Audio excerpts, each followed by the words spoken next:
Alright guys, welcome back. Today, the axes are back.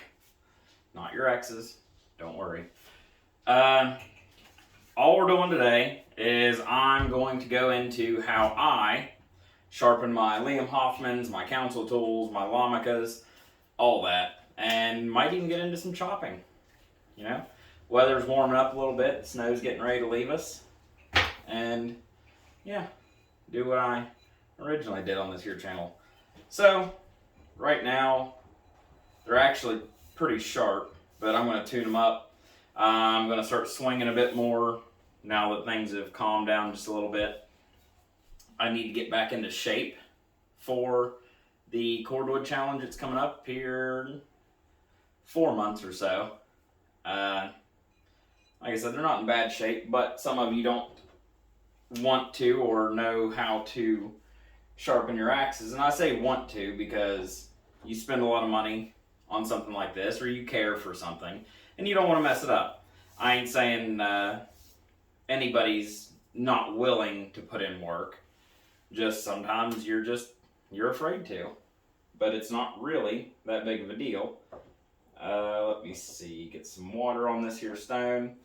This stone works really well. I'll put a screenshot of it probably here, and if I can figure it out, I will put the link in the description. Not very tech savvy, and here I am. So all I do, I get my stone kind of wet, hold it on whatever angle I feel, and this is something that you guys are going to have to play with. A lot of axes come with a much steeper angle than you really need. They can hold up to a lot more than that. So if you want to, get an axe like a council tool or something that's decent quality, not super expensive, and just play with your angles. I mean, we'll get into that council tool, but good God, I've played with it a lot. I've had it chip, I've had it not hold an edge, I've had it not cut worth a damn, and I just found a happy medium with it. And so far, it's worked pretty good. And your stone might soak up quite a lot of water, especially at first. But just get it, hold it on an angle. I'm holding the bottom with my feet and just go up and down with it. And you can do patterns like this and work your way up and back down, and just keep doing that equally on both sides. Some people will go straight. Others you'll see the classic spin. And in all honesty, you'll hear a lot of back and forth on what you should and shouldn't do. At the end of the day, it's consistency. So I hold it in one spot and go straight up and down. I can see the angle that I'm holding it on, and it's just the exact same. You pretty well lock your wrist, keep your body in the same spot, and just move your elbow. Now there is a downside to this. Just holding it in one spot, your stone will get a little wavy like this one has. So you can get a flattening stone, and get your flattening stone, you'll set it on a hard surface like a table or whatever, and then you'll just run your stone over that and it'll re-flatten it out. It might take a little bit of the life away, but you always have a flat surface. Me, I don't particularly worry about it too much. I might flatten this one out eventually, but the small amount of roll that it's going to give you really isn't that big of a deal.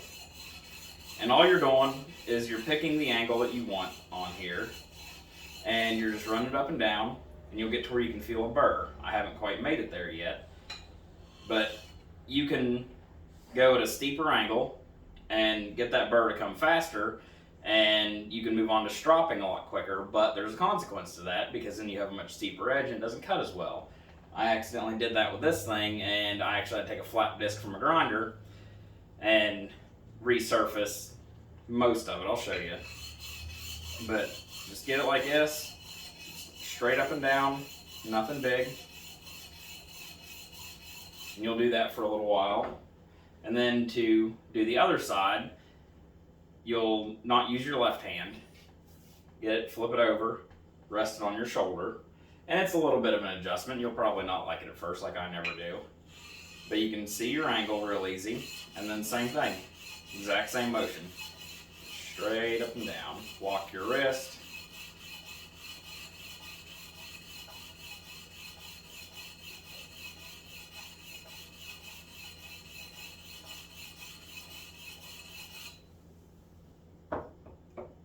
I'm not going to do the entire sharpening process on here. It's starting to get a little bit of a burr.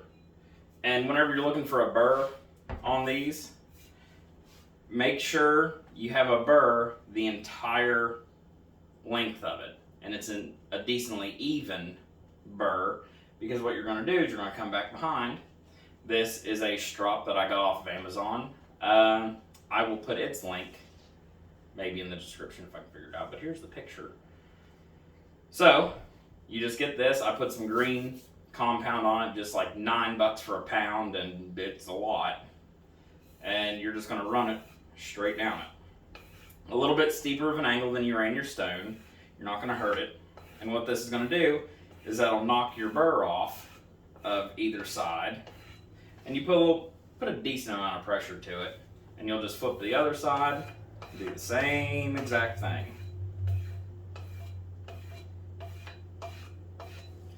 And what you're doing is you're getting that burr, and this is technically grinding it in a very broad sense. And it's going to polish that off. Whenever it polishes it off, it brings those two planes together. After it brings those together sufficiently, it just cuts that burr right off. And whenever you're doing it, you'll know you're done when both the burr is gone and you have like a really micro edge polish along here. And it will be just as polished as you could imagine. So that's how I'm going to do it with that. And same thing with my little light four stack, or not light four stacks. This is it's basically the cruiser. So it's still pretty damn sharp. I cut with it a little bit, but not a lot. Just get your angle, get it set.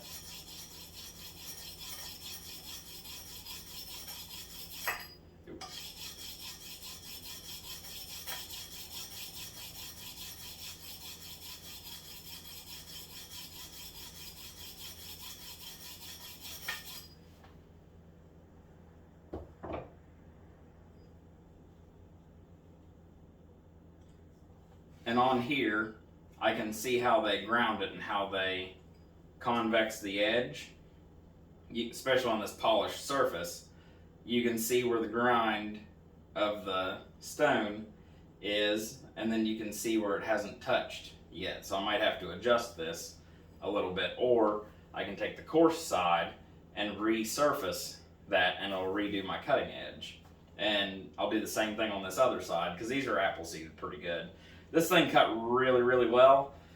With custom hand tuning like this, yeah, and this is the same way, it'll cut a little bit better. That's nothing against Lamaca. It's just they're setting these up to cut anything in any environment, and it is already a nice light profile. They're just making sure it's going to hold up and first swing on a piece of frozen red oak that it doesn't chip, which I actually very much agree with. If you want to change how it runs, that's perfectly fine.